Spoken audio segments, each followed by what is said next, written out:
Hello and welcome to another episode of Worlds Collide. I'm your host Justin. And I'm Mitch. And today we bring you the event House of M. We're going to be talking a lot about Scarlet Witch, so you could kind of consider this a Scarlet Witch episode, but really our focus is going to be on House of M. We've talked about her before. I'm not sure if we've ever discussed her origin. No. We've kind of just talked about things she's related to, who she's the daughter of. We primarily only mentioned her in our episode of Magneto. I think so, but I don't think we want to mention her in Cyclops. She's been mentioned here and there, but that's about it. Oh, we would have mentioned her in... Carol Danvers? Not Carol Danvers. We would have mentioned her in the episode on Jean Grey and the Phoenix. Of course, yes. That was another one. As he runs off. Left the dryer. Yeah. So, I wanted to start us off by explaining... Normally, when we do these shows, we want to keep each episode focused on material based on things that are going on outside of the comics. So, like, we do Wolverine, and we're going to do Thor, we're going to do Wonder Woman, and all these different characters are because our movies are made. These are characters that are showing up in movies, or showing up in TV shows, Netflix shows, they're just Amazon Prime shows. Any media outside of comics really is what we wanted to bring light to, just to show the difference between how they're being portrayed in these media and then versus their original comic book forms. Yeah, taking it from the old paperbacks to today's current pop culture, essentially. That's right. And House of M hasn't had that transition yet. House of M has only existed in comics. They haven't made an animated movie of it. They haven't made a video game of it. They haven't made a movie of it. Nothing. So consider this a spoiler warning, because they will eventually use this. I feel like it's coming sooner than later with what they're doing currently in the Disney Plus with WandaVision. Yes. I believe they're bringing her into the spotlight. Yes. They need people to understand who and what she is before they can pull a major event like this over. Yes. And I've got a theory about all of that. I'll talk about it near the end of the episode. Fair. All right? All right. So, I want to talk a little bit about why House of M exists. House of M exists because Brian Michael Bendis. Brian Michael Bendis is a very famous writer, director, comic book content creator in Marvel Comics. He's also done stuff for DC, but he's primarily known for the stuff he's done for Marvel. X-Men specifically, is it not? Not even. Oh, wow. Well, he's responsible for a lot of things. So, Brian Michael Bendis is responsible for Civil War. Okay. He's responsible for House of M. Okay. And Avengers Disassembled, which we're going to talk about in this episode here. But more importantly, what Bendis is known for is the creation of the Ultimate Universe. So, like Ultimate Spider-Man, the Ultimates, all those Ultimate characters, the entire Ultimate Universe, right? That's all from Brian Michael Bendis. He's the one who started that. Okay. Right? So, Bendis, when he came into... So, he started off with the Ultimate Universe as kind of like his brainchild. He wanted to do a reboot of Marvel Comics. Bring Marvel Comics up to modern times. So that new readers could start reading these different characters. Nice. They don't have to go back and pass and reread like old... 30 years worth of history to know what's going on with these characters. He wanted to do it from scratch. But he also didn't want to do what DC does, which is reboots and rewrites and retcons. Nope. So what he did is he started a whole other universe, the Ultimate Universe. And then that got a lot of success. So... It's all the same characters, though? What do you mean? From our normal Marvel universe? No, he's changed quite a bit, actually. Like, in the Ultimate Universe, Wanda and Quicksilver, I'm pretty sure, are lovers. Lovers? Yes, I'm pretty sure. And they're also twins, still. Alright, a little different. Yeah. Okay. Yeah. Captain America is more of a motherfucker in the Ultimate Universe. Like, you do not fuck with Captain America in the Ultimate Universe. So it's a parallel universe. Yes. Yeah. It's not. It's an Earth 1, Earth 2 kind of thing. Exactly. Okay. Yeah. Yeah. So, with that success, Brian Michael Bendis got brought into the main continuity. Right. And when he got brought into the main continuity, he kind of wanted to do the same thing with the main continuity of Marvel, is to bring it back to an easier content to digest for new readers to get on board. So there's not 1,000,001 different, mutants and heroes, well, and characters. More of all the different issues, all the different Avengers, all the different X-Men, all the different Spider-Mans. Too much. Reduce the amounts to more consumable amounts. Like, have 1, maybe 2 Avengers titles. 1, maybe 2 X-Men titles. Yeah, because hello. Yeah, because it got to the point where they were creating characters just for like single one-offs. Yeah, and then you never see the character again. And they got to the point where they had so many hundreds of different characters that who are these people? That's just it, and not just mutants. We're talking characters, villains and heroes being introduced in the Avengers comics, and the Thor comics, and the Hulk comics, everywhere. All these one-off characters that you never see again. They do still exist in continuity. It muddles everything. Yeah. So Bendis tried to narrow it down a little bit, which brought in Avengers Disassembled and then House of M. So let's talk. So finally getting to the good stuff. Yeah, now, I will quiet the dog. Just give me one moment. Yeah. So while he's quieting the dog, I want to talk. So the episode is called House of M, but we can't talk about House of M without talking about Avengers Disassembled. None of it will make sense without Avengers Disassembled. So I'm actually going to start off there. Actually, even before Avengers Disassembled. So this all starts off with a story. So the lead up to Avengers Disassembled. Just so you guys know, in the comics, Wanda, Maximoff, Scarlet Witch, and Vision are an item. So it's not something they just made up for the movies and for the show WandaVision. They are actually a couple in the comics.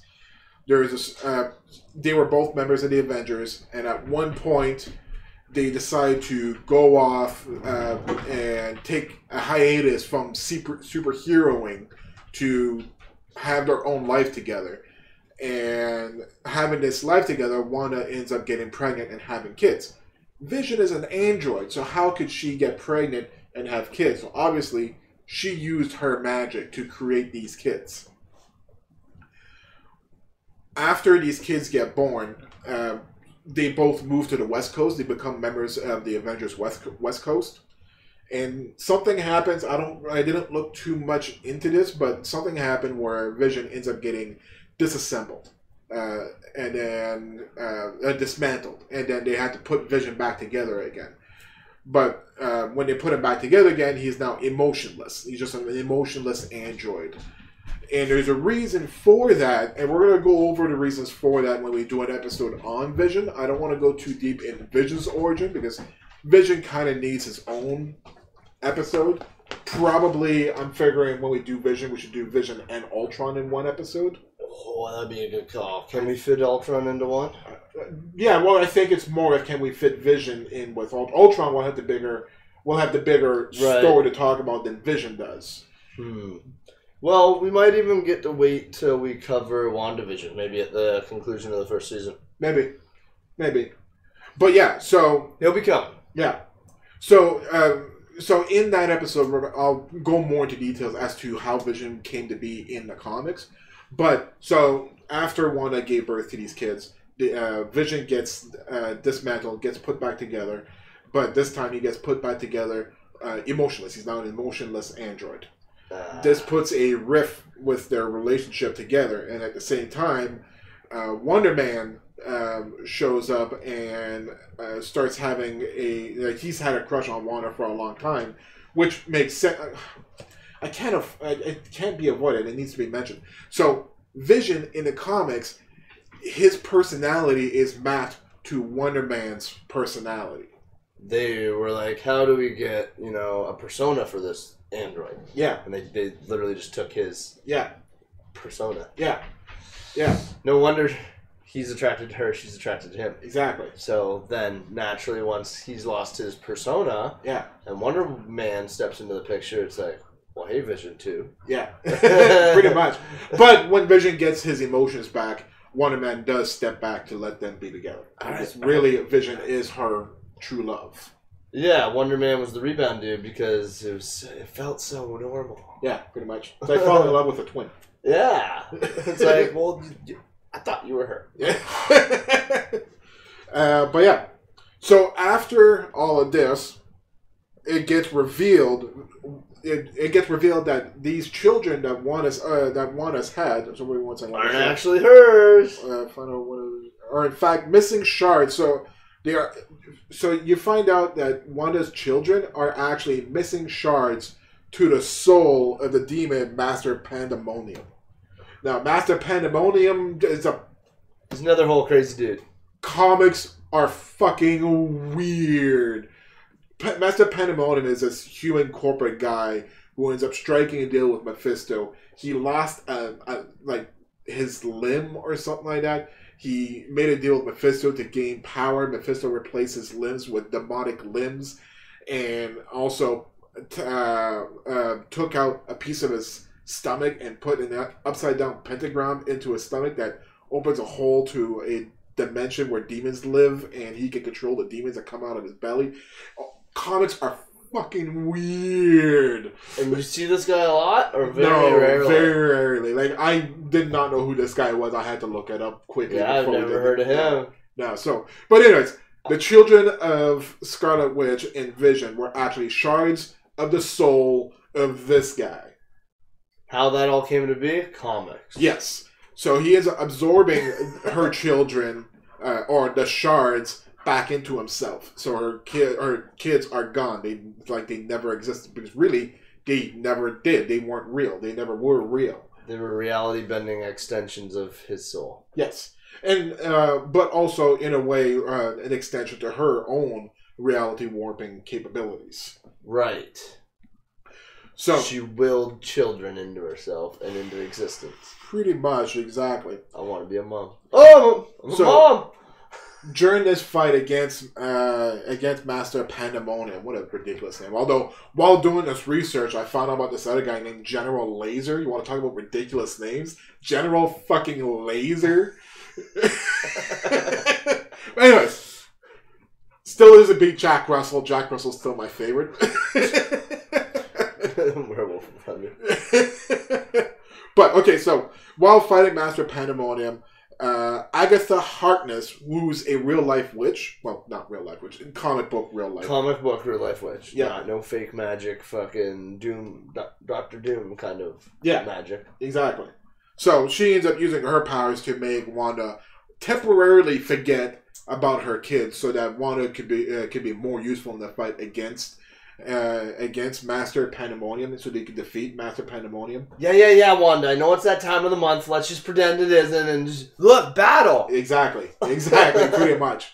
But then after all that happens, she gets her memories back and remembers what happened. Like, she had kids, and now they're gone.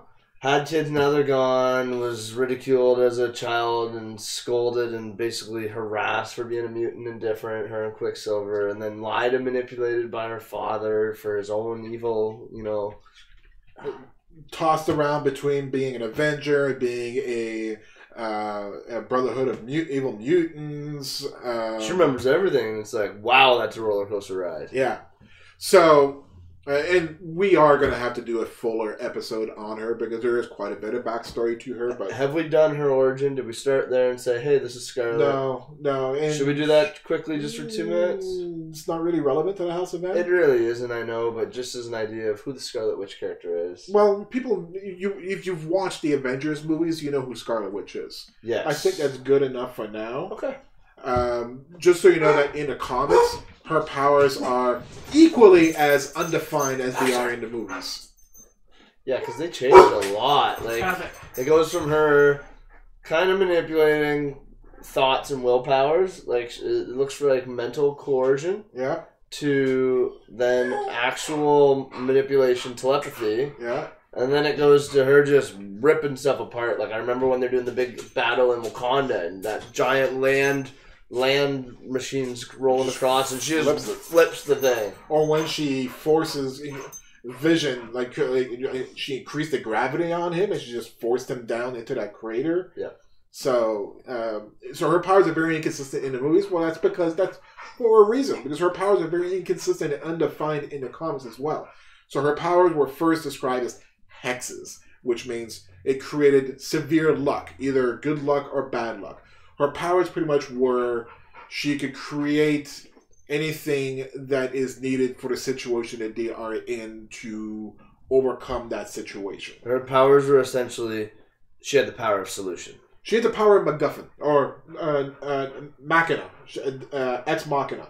She had the power of Ex Machina is what her power is. That I'm going to do something and it'll bend the favor in our way. Exactly. It's a very nondescript power. It's a very odd power. Yeah.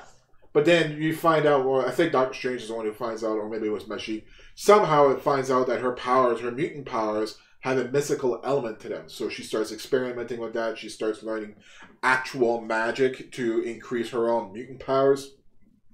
And then and that's where she meets Hagatha, and Hagatha starts teaching her real magic. So she uses real magic in combination with her mutant hex powers, and so that's where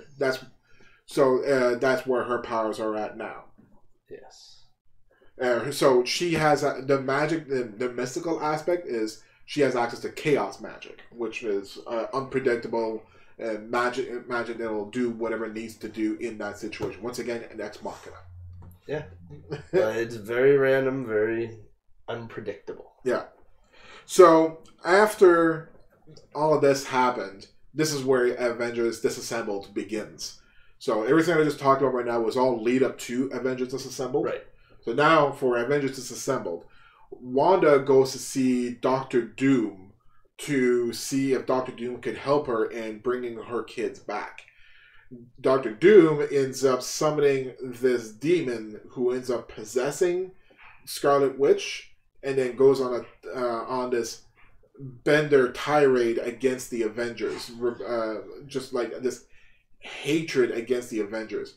It starts off with Tony Stark is in the middle of a conference with some of the VPs of Stark Enterprise, like some shareholders and UN members, like some big important people, VIPs, and she uses her powers to sidetrack. In the comics, Tony Stark used to have a severe alcohol problem. He used to be an alcoholic. He's recovered, but he used to be a major alcoholic. That was one of his character flaws. Yeah, and Marvel has been always known for making their heroes flawed, and that was Tony's flaw, was that he's an alcoholic. He's a partier. Yeah.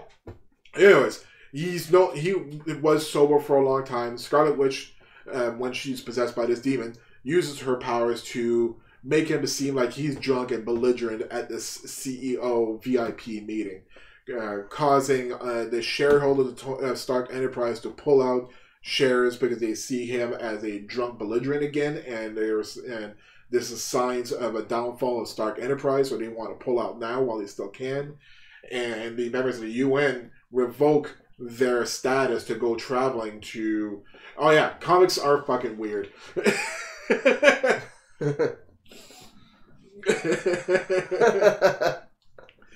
But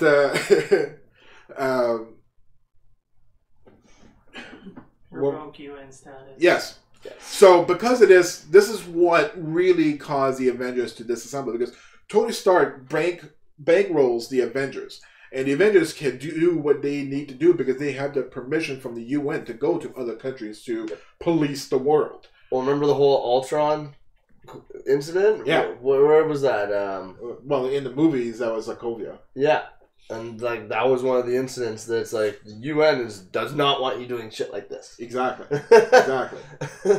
So they lost their permit to fly. Yeah. So you're grounded, boys and girls, and from that everyone lost faith in their leadership. Yeah. Right? Tony, he's like, well, I'm not drunk, but try having a drunk guy yell at you that he's not drunk. Yeah. That's essentially what they're looking at. They're exactly. Like, you're wasted. Exactly.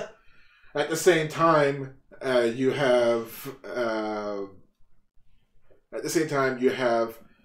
this zombified, what's his name? I've never heard of this guy either. Jack of Hearts, I think his name is. Jack of Hearts. I think I've heard of him, but I can't remember who.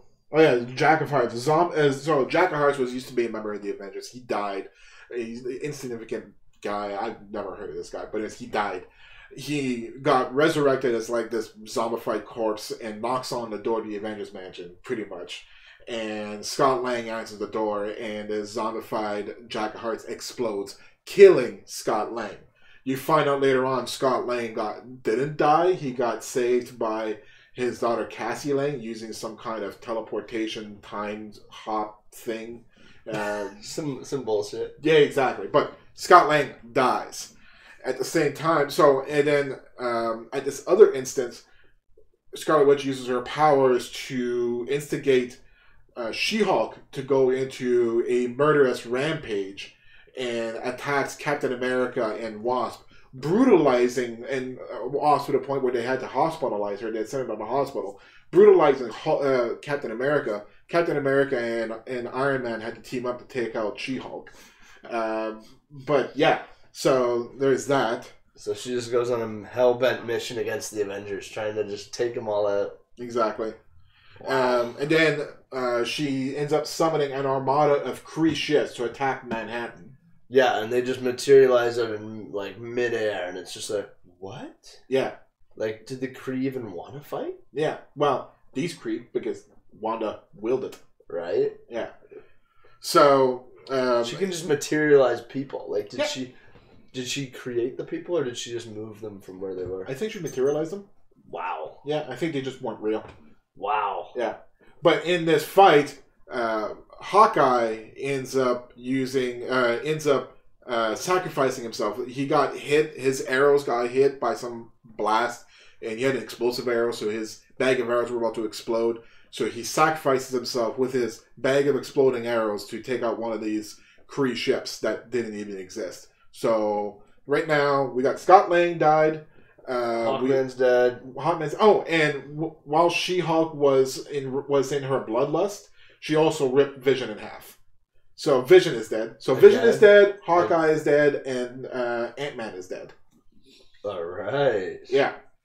Yeah, and so who was it that ends up putting Wanda into a coma? I think it was Doctor Strange. Doctor Strange shows up and puts her into a coma. And then, but not before. But after she got put into a coma, that's when I think Magneto picked her up, which is like this. Queen subscribed. Followed. Thanks for following. Thanks for following. Awesome. Woo. But yeah, this cover here, Magneto carrying his daughter Scarlet Witch. Pretty much that's after she got put into a coma. Okay. All right. It says here, deal with her. Exactly. So Magneto grabs her and brings her back to Genosha, where he's there with Quicksilver, trying to figure out what they're going to do with her. Yeah. While they are there, Xavier ends up meeting with the Avengers and the X-Men to try and figure out what are they going to do about Wanda, because after all of this happened, when everybody found out that this was all created, who just subbed down? Or what was that? Hey, it's me, Renee? Renee? Oh, it's my sister. It's followed. What's that? It's followed. Oh, awesome. Thanks for tuning in, sis. So they're back in Genosha. So Xavier ends up assembling the Avengers and the X-Men to discuss Wanda, to discuss Scarlet Witch. What do we do next? Yeah, because Scarlet Witch, her powers are beyond Omega level. They are universal. She is a universal threat, like Phoenix level threat. Yeah, she bends reality. She just made people from another planet show up. Yeah. Like, she lost control of her powers, and for the time that she lost control of her powers, 3 members of the Avengers died. So... one came back to life just to die and take out other people. Yeah. So now they're discussing what are they going to do about Scarlet Witch. Xavier himself is the one who proposes we might have to kill her. Yeah. Because she can't control her powers. Like, this is coming from Xavier, who is constantly dealing with his son, Legion, who can't control his powers. And Legion is an Omega level mutant as well. He is another one who could warp reality. But he is in charge of his faculties, whereas Scarlet Witch is not. Her powers can be done reflexively. Yeah. Yeah, she sneezes and takes out a city. Pretty much.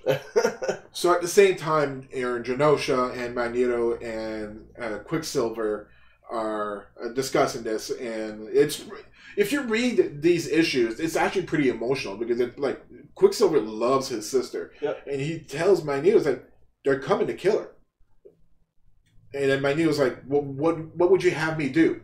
They're going to kill her. What would you have me do? Exactly. Like, you want me to fight against the X-Men and the Avengers, protect your sister, protect my daughter, killing dozens of other people in the process? I will do that. But at the same time, they are correct. Her powers are uncontrollable. She's out of control. She could easily kill thousands of people involuntarily.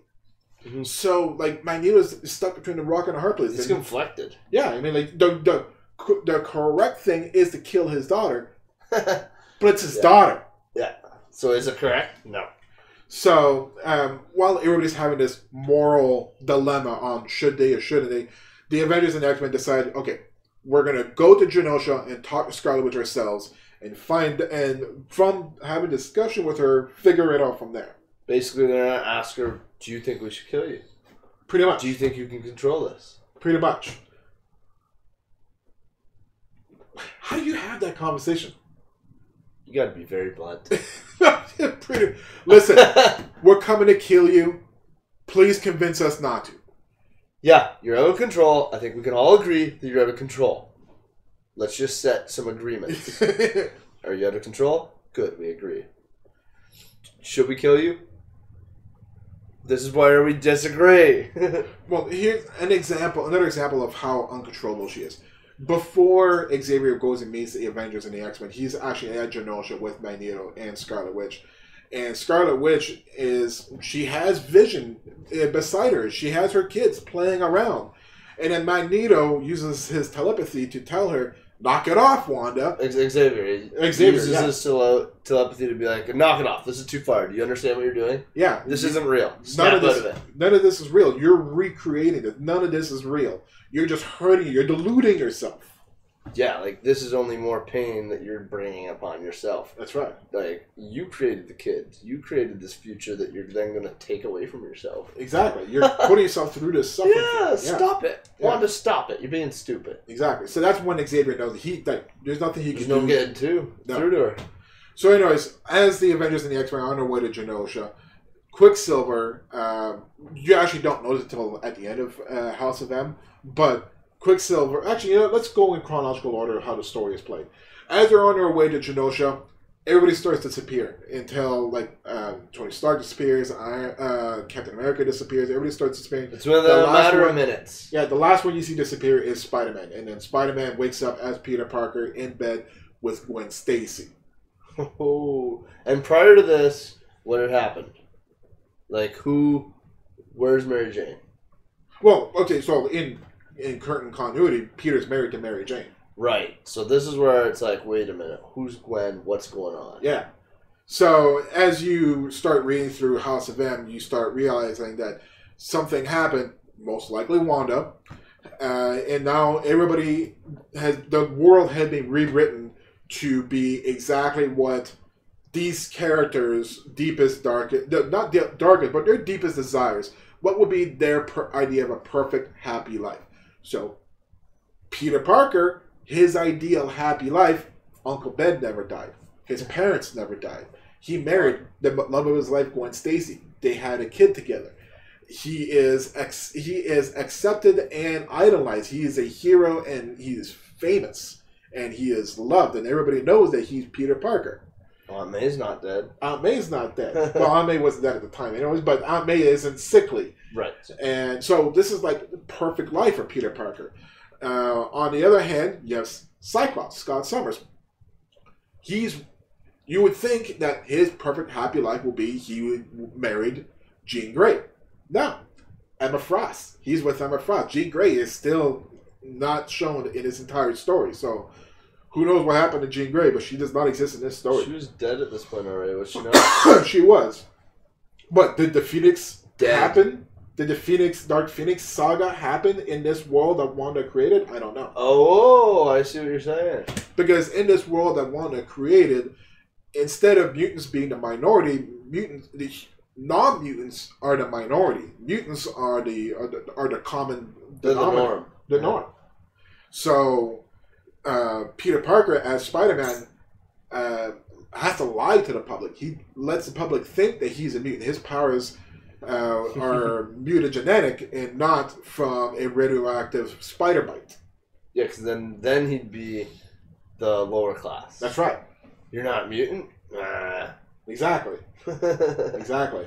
But look, you got powers and special like you. You're not mutant. Yeah, exactly.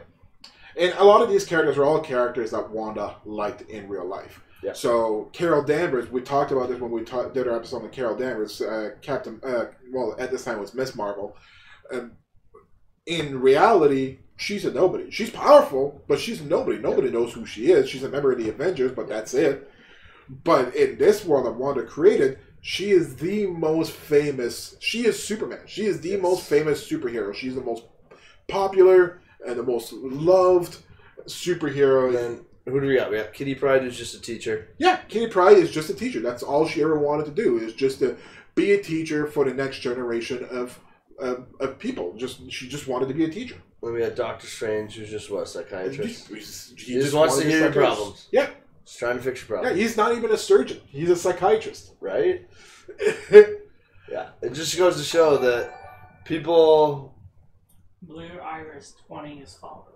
Awesome. Thanks for following Blue Iris. Awesome. Yeah, it just goes to show, like, people aren't always living the life they wanted. Yeah, exactly. Right? Deep down, they wanted something different to kind of be happening. Yeah. And she finally gave them that chance. Luke Cage is in charge of a street gang. Yep.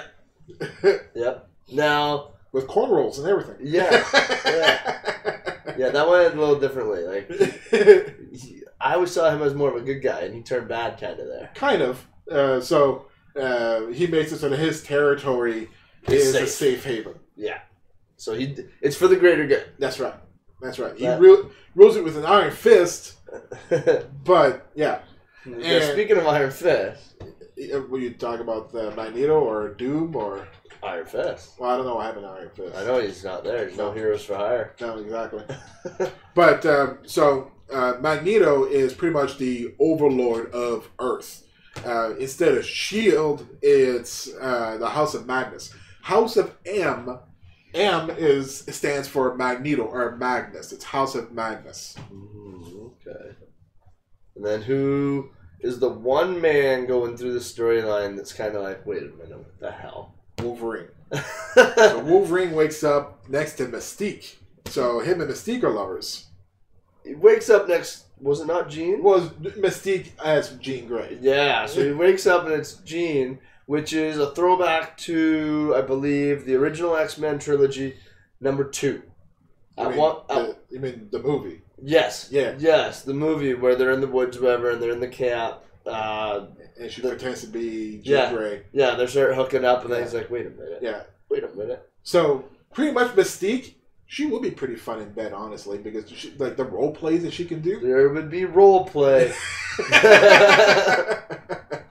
That's pretty much what she did with Wolverine. She was role playing as Jean Grey. And then he's like, wait a minute. Yeah. Well, I'm pretty sure they had a relationship, him and Mystique, in this reality. Yeah. In this new reality, that was what was up. Yeah. But he remembered the other reality. Well, that's just it. So, due to Wolverine's regenerative powers, his brain was able to remember the real reality, what things should be. It basically took all the old in with the new. Yeah. Where everyone else was just like, wipe the slate, clean it, blank, here's the new one. Yeah. He's getting mixed, so he's like, I know what this is, but I know what that used to be. And he's like, what the hell? I should have put this in the cover. So, this is a picture. So, during House of M, I used to have the trade of House of M. I don't know what happened to it in the process of me moving from like place to place to place in the last 15 years. I don't know what I misplaced my House of M trade, but this is certain characters had their own side story in the House of M world. This is Spider-Man's side story. This has nothing to do with the main story of House of M. This is a story of Spider-Man in the House of M universe. Right, because it's essentially another alternate universe. That's right. So this is just stories of what happened to Spider-Man in this universe. Now, something with the Marvel Universe is anytime we're looking into the future, it's a story that will happen. It's pretty much predicting what will come. And then anytime we're looking at the past, we're looking at things that might change to give us the new future. Possibly. This never really happens. No. But because it's a current in the moment timeline essentially, as opposed to a futuristic one. Yeah, but okay. So the story of House of M pretty much is Wolverine going and trying to retrieve people, trying to jog people's memories to try to remember who they are. But he can't do this without the help of Layla. Layla, got me on my knees, Layla. She's the little girl. She's the little girl who just knows. Little goth girl. She just knows how things work. Yeah. So her powers are once just like Scarlet Witch. Her powers are pretty much undefined, but she has the ability to. She knows that this is not the real reality. That somebody fucked with reality. Yeah. And she also has the added ability to be able to restore people's memories to help people remember the real reality. Yeah, she is a very vague character in the sense that she's just a plot device. Yes. Later on, she does become a member of one of my favorite X series, X Factor Investigations. I've mentioned that before. Layla becomes a member of the X Factor Investigations. Yeah. Okay. So she doesn't disappear after House of M. She does continue on in other stories. Good. Yeah. Good. She's essentially...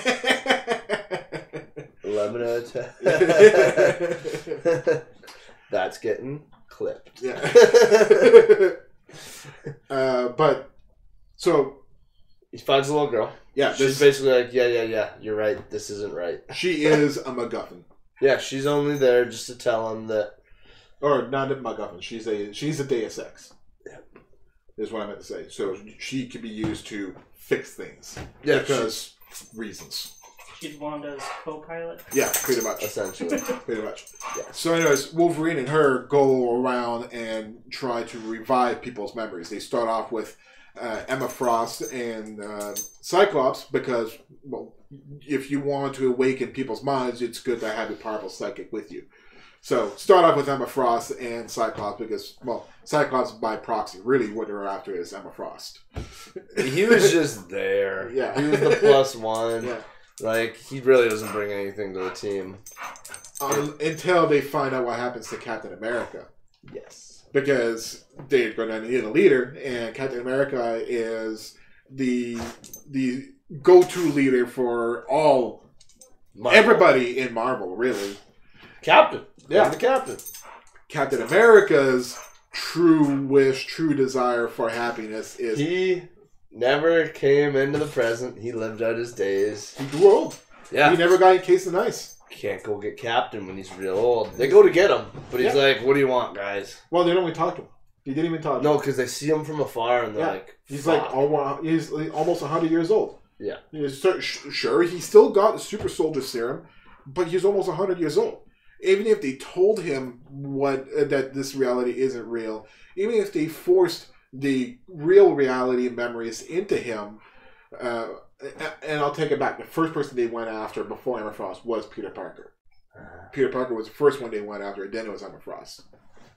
But even if they force the memories back into him, he doesn't have a capable body. No, and it would also destroy him. Because what happened, you know what happened to Peter Parker? The reason why I mentioned this is because you know what happened to Peter Parker when they went to him? Layla restored Peter Parker's memories. So Peter Parker remembers that Uncle Ben is dead. Gwen Stacy, his wife, the mother of his child, is dead. Convince him to leave this reality. They never had so he doesn't have a son. That son never existed. His parents are dead. Aunt May is sickly. Everybody hates him. Everybody distrusts him. He has financial issues. Why would I go back to that world? Right? So like after everything that's happened to him, like Norman Osborn dying, Harry Osborn dying, all the Venom, Eddie Brock, all that shit that's happened to him in the real reality, all that stuff starts flooding back into him. It's like, and now you're asking me to give up the love of my life again, my child, my uncle again, because it's the right thing to do, because with great power comes great responsibility. Well, this fucking sucks. How many times do I have to sacrifice myself for everybody? So he had a hard time with that, obviously. Did he agree? Yes, he did. Oh, there you go. Good old Spidey. Yeah. Well, yeah, because with great power comes great responsibility. And it's just another example as to why Spider-Man is my favorite hero. It's acts like that. Like anybody else would have broke. But he does what needs to be done. He knowingly walked into the lion's den, knowing that he's like, well, it is not greener on the other side. I can't hide my head in the sand. So, I need to do something. Yeah. I can't just... Even though it's not what I want, it is the right thing to do. Yeah. And that would be hard. Yeah. That'd be super tough. For anybody. Which is why... Anybody to be like, wow, so I have it all and I'm literally giving it away. It's moments like that. When people ask me why Spider-Man is my favorite superhero, it's moments like that. Well, yeah, yeah. But anyways, so... As go to Cap, he's too damn old. Yeah. They restore everybody else as though... Hawkeye is alive. Okay. So Hawkeye is alive, and they end up restoring his memories, and he finds out because of Wanda, because of Scarlet Witch, he died. And now they just brought him back, but he knows that Scarlet Witch was responsible for his death. Yeah, now he's like, well, how do I feel about this? How do I feel about her? Exactly. So he ends up fucking off, and you don't see him until near the end of the story. But Doctor Strange got his memories back, and by proxy got his powers back. Yep. And so a bunch of different people got their powers brought back together, and then they all come together to figure out what the fuck's going on, what we need to do. And a lot of them are blaming Magneto, because the House of Madness. Magneto is the one who's in charge of everything. And since everybody has known Magneto, what Magneto has wanted more than anything is to rule it all. To be the Messiah, the savior of the mutant universe. Well, the mutants are now the majority of this planet, of Earth, and Magneto is the big leader, the big savior. Obviously, Magneto is behind all this. So when like people like Mystique and Emma Frost get their memories back, their first reaction is, oh, no, Magneto's got to go. Magneto's got to die. Fuck this bastard. But it's wrong.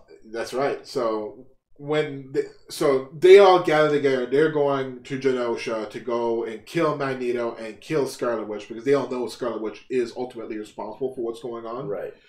And so they're all going there to kill them. And but before they get there, Doctor Strange uses his astral projection to go talk to Scarlet Witch, and Scarlet Witch reveals to him what really happened. What really happened was Quicksilver happened. Quicksilver, trying to save his sister, went to his sister and convinced her, told her, they're coming to kill you, you know. There's got to be a way to save you.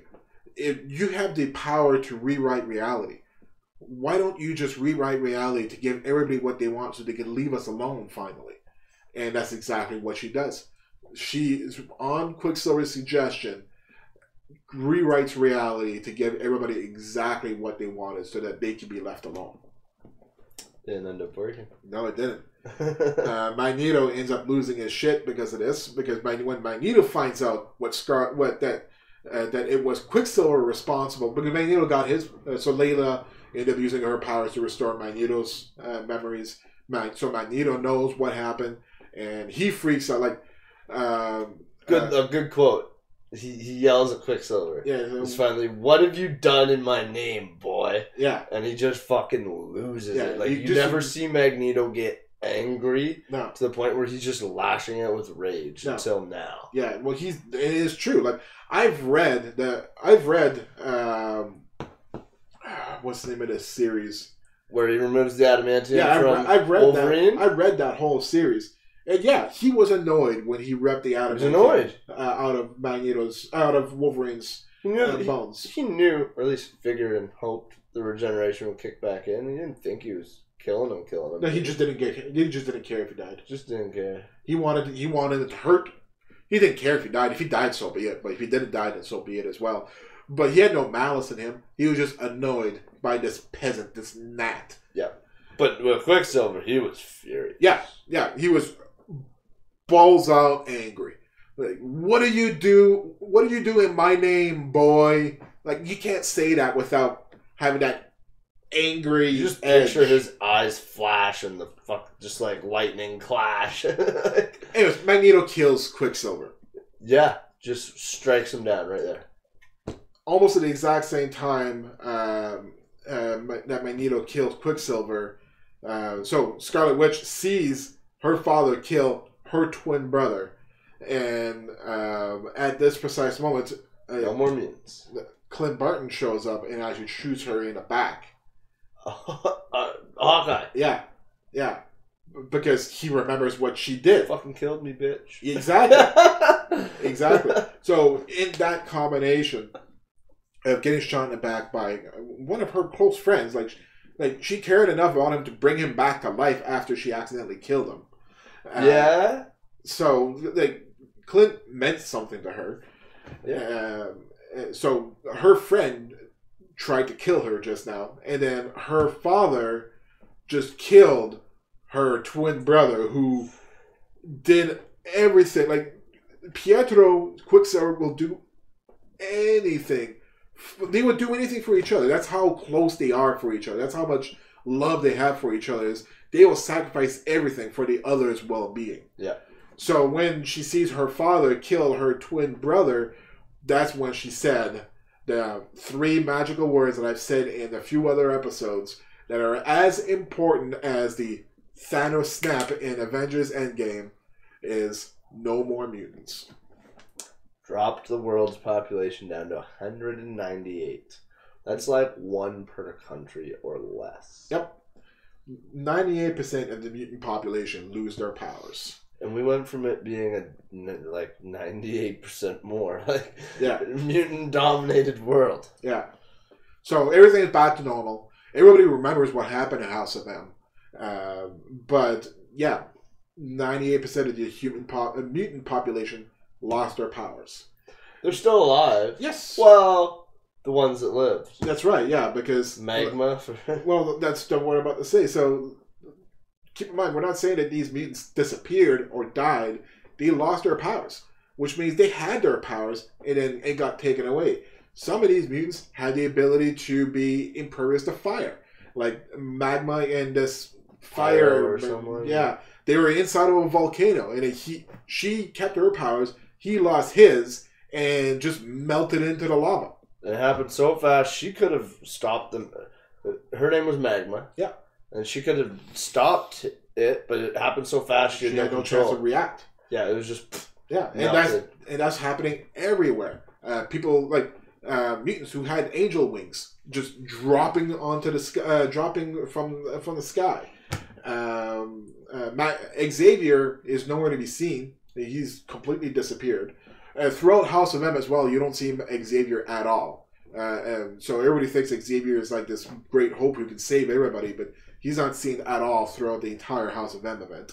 And after the House of M event, after the No More Mutant snap and everything went back to normal, Xavier still has not been seen. He does not get seen until the events of Vulcan, which we talked about. We talked about Cyclops. Yes. And that's shortly after. Is it not? Shortly after. Yeah. Yeah, shortly after. Where the third Summer brother comes back. Yeah, because that happens before Civil War. Yes. But after House of M. Yes. Yeah. Yeah. So that was and there's a lot there's more to it, but that was House of M in a nutshell. basically we got... Now, how did it get to the point where she had the children in the first place? So, okay. That's what started this entire event. Yeah, you were upstairs when I mentioned that.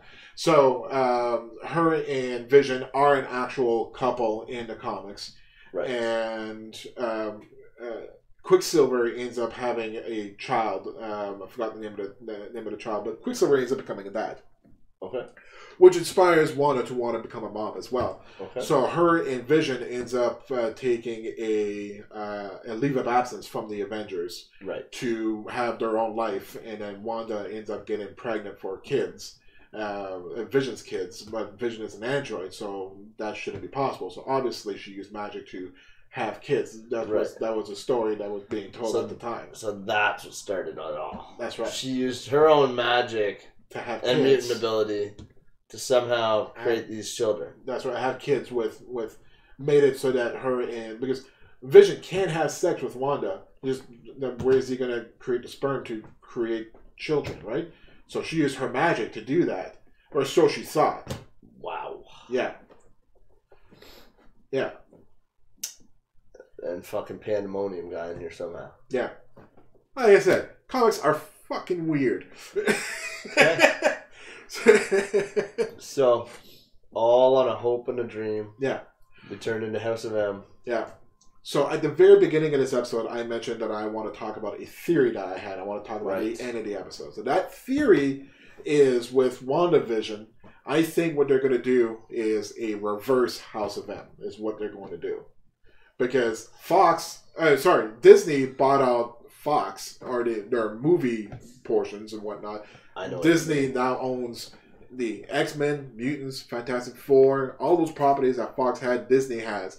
And Disney are going to be making mutant X-Men movies. They're going to do Fantastic Four movies. They're going to be doing all these different movies. And then if mutants had been around, like mutants is just a genetic evolution of humankind, people are going to have to ask, where were mutants during the events of Age of Ultron? Where were mutants during Avengers, during Endgame? You think they're going to take the 198 mutants that we currently have and then boom it into? Well, sort of. It's right now, as of the end of Phase 3, there are no mutants on Earth. WandaVision, the series is going to happen, and sometime in WandaVision, Wanda is going to do something that's going to kickstart the X gene. She is going to be the catalyst that brings in mutants into the Marvel continuity. That's why mutants didn't exist at the time, but after Wanda uses her powers in WandaVision, they kickstart the mutant population. They kickstart the X gene. All of a sudden, mutants are arising all over the place. Plausible. That's my theory. It's plausible. We'll see. Yeah. Yeah.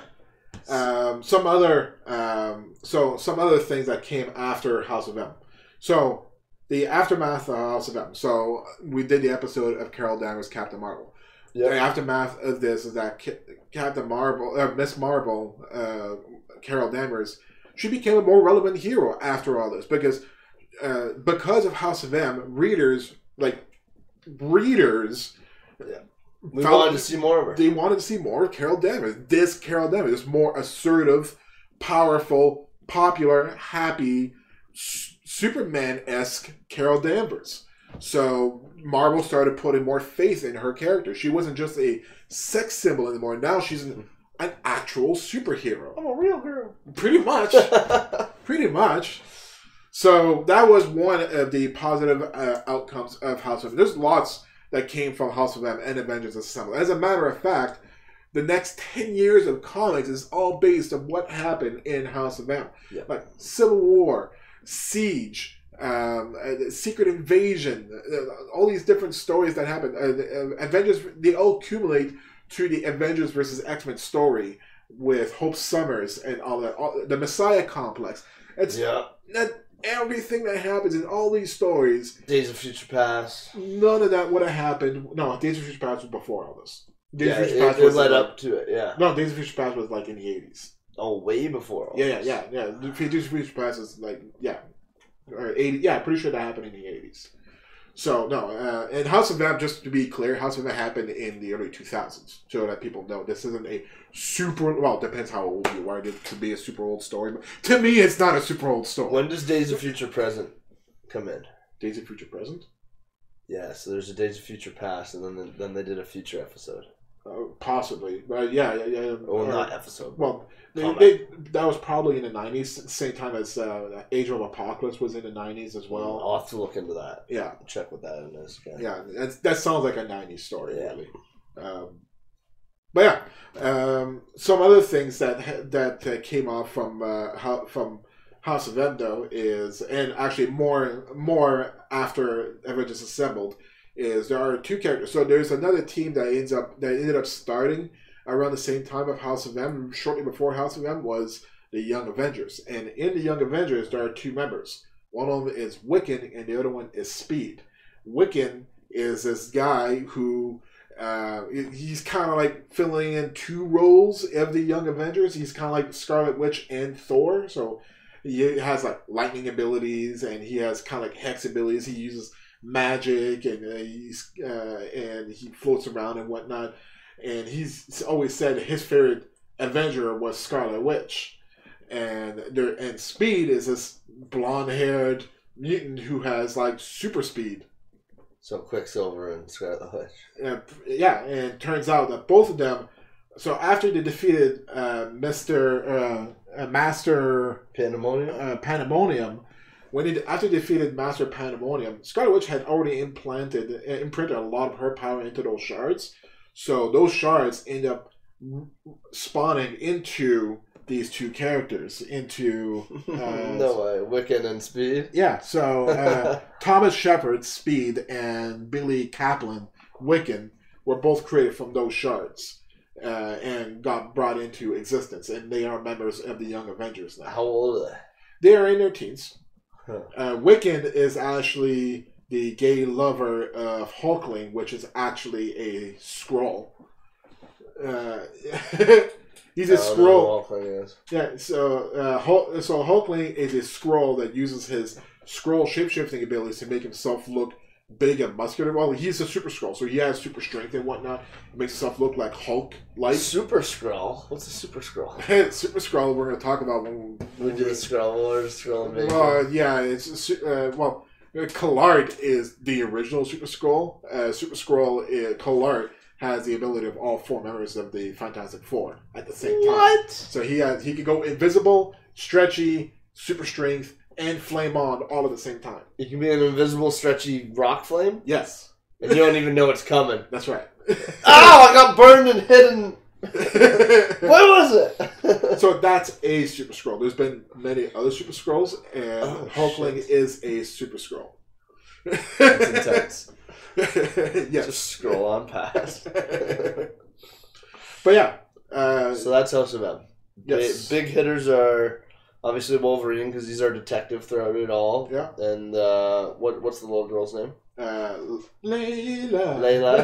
Layla's her little Robin sidekick. Yeah. And then we got obviously Scarlet. She's the big infiltrator of the whole shenanigans. Yeah, Scarlet Witch, Quicksilver, and Magneto. That trifecta of characters. Yeah. Those are the main. Those are big names, and everybody else had a part in it. But those are the main stars of House of M. So where the hell was Xavier hiding this whole time? You never really find out. Like Xavier, there was a memorial of Xavier in House of M. Right, which Cloak goes to check his grave, and they find out there's no bone, there's no corpse, there's no body. Exactly. It's a memorial, essentially. Exactly. Well, you never really find out what happened to him. Yeah. Yeah. And, not till Onslaught? Onslaught happened before all this. Oh, yeah, then okay, we just don't know. Yeah. Xavier's just hiding. Yeah. And, well, like I said, Xavier you don't see Xavier again until the events with Vulcan. Yeah. So just leaves the question: where the hell was he? Yeah, and I didn't read it. I don't know if they've ever actually explained what happened to him. To my own knowledge, it was never explained. It just shoved under the rug. Hopefully, nobody asks. What do you mean? He was there on page 6 in the way back. That little black drawing of a figure, that was Xavier. Right? Like, yeah. Nobody asks about this plot thread. Alright, so that covers our House of M storyline. Yep. A little confusing, but it's there. Yeah, and it's an important story. The main purpose of it was to reset the Marvel Universe. It was a soft reset in the sense that they did not have to retcon anything. That's right. All they had to do was further the storyline and add in some crazy what-if powers. That's right. And some crazy demons. That's right.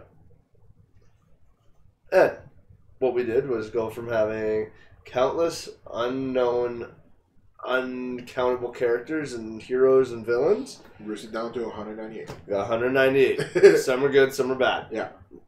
Deal with it. Yeah. So it was just a way to clean up clean it up. Clean it up. To make it nice and neat, easier for new readers to get into Marvel Comics. They were just organizing, categorizing, and just condensing the Marvel Universe into a much more enjoyable read. Yeah. Why would you want to read about characters who are coming and going and you don't even care who they are? Yeah. You know, from issue to issue. You want characters that, one, you like, one, you know. Yeah. And they're there to last. Well, I'm going to go on a quick little tangent here. I'm going to keep it like 5 minutes. Quick, not even. But a quick little tangent about what happened in Marvel Comics in the 90s. In the 90s, people started finding out. This is when people started. This is when I got into comics as well. Different books came out talking about like the price value of all these different comics, like the value of Action Comics number. I forgot what number it was. Superman's first appearance and Batman's first appearance, even Spider-Man's like those were worth like $600,000, $500,000. The Spider-Man's first appearance, Amazing Fantasy number 15, is worth $50,000. So people start finding out about these different first appearances and these first issues and their value now compared to where they were. Like back then, they were like 60 cents, but now if you try to sell it, it'd be like $50,000. So comics started printing a bunch of new number ones, and people were buying them as investments. But the problem is that everything is so mass marketed now that any number ones you buy, even if it was 20, 30 years old, it's probably only worth $5, honestly. Yep. Because that's what brings up value is the rarity. And if everybody has a number one first issue, guess what? That's not going to be worth something 30 years from now. No, you can't take the rarest thing and then be like, look, this is the one rarest thing. Let's just make $1 million of it. And then everyone has the rarest thing. No, by default, you just destroyed the rarest thing. That's right. If you were able to artificially mass produce gold, gold's value would drop. Yeah, no one would want gold anymore. What else can you do? Go reproduce diamonds now. Yeah. Oh, that's no longer value either. Can you just reproduce trees? Because we have too much fucking gold and diamonds we can't breathe anymore? Yeah. So there's that. And then there's also comic book stores. They would order like 5 dozens of each issue kind of thing. I'm over-exaggerating, maybe. I don't know. But anyways, comic stores would order an excessive amount of these number one issues and all these different issues. It would artificially inflate the sales of these actual comics for Marvel. So they thought they were doing better than what they were actually selling. So it got to the point where Marvel was actually almost bankrupt. Yes. And they had to sell all their properties. This is why Fox owned X-Men and Fantastic Four. Why Sony owns Spider-Man. Universal owned Hulk. All these different movie rights Marvel sold to get themselves out of bankruptcy. So what Marvel did really well over the years was not fucking up their continuation of their storylines. Yeah. What they did really poorly was keeping money in their pockets. That's right. So the reason and keeping their titles under their own ownership. Exactly. But the reason why I went in this tangent is just to explain why Michael Bendis, Brian Michael Bendis had to do this. I just call him Bendis. Brian Bendis. But it was, the reason why Bendis had to do all this is because, like I said, in the 90s they were making number ones of all these different issues. So that's why you have so many different like like Spider-Man had Amazing Spider-Man, Web of Spider-Man, Peter Parker Spider-Man, Spectacular Spider-Man. So he had 4 different titles. Wolverine was a member of every X-Men team, plus he had his own solo title. Avengers had Avengers East Coast and West Coast. I think they also had Avengers Earth's Mightiest Heroes, plus Captain America had his own series, Thor had his own series, Hulk had his own series.